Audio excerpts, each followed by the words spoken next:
Hi friends, చింతకాయ చారు చేస్తున్నా చాలా రోజుల తర్వాత. నాకు బాగా ఇష్టం, చిన్నప్పుడు బాగా తినేదాన్ని.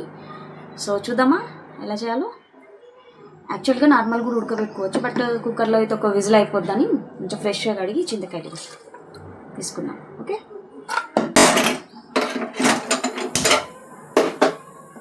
It's counting for 2 whistles.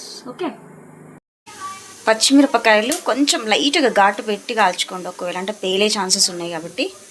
So gas పైన ఇట్లా కాల్చుకుందాం. కాల్చిన మిరపకాయలు అయితే టేస్ట్ మస్తు ఉంటుంది. ఓకే, మిరపకాయలు కాలిపోయినాయి. Let's go for next step. కాయలు ఉడికినాయి, కొంచెం చల్లగా అయిన తర్వాత, లేకపోతే మన చేతులు పని అయిపోతుంది.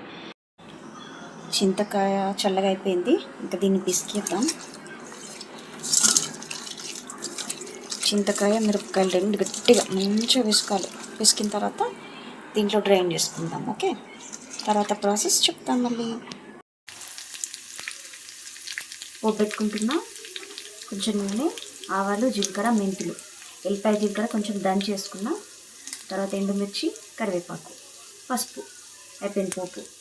గ్యాస్ ఆఫ్ చేసుకుందాం. చారు రెడీ చేసి పెట్టుకున్నా కదా, వడగట్టుకొని పోసేద్దాం. చింతకాయ చారు అయితే రెడీ అయింది.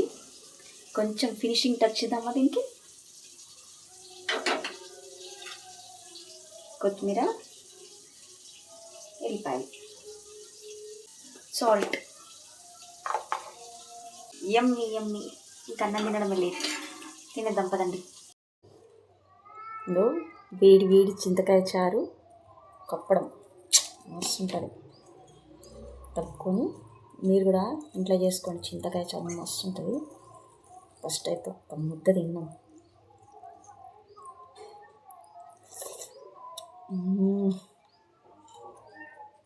మస్తు ఉంది, ట్రై చేయండి.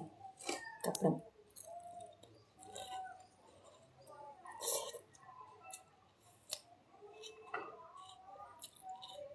Bye bye.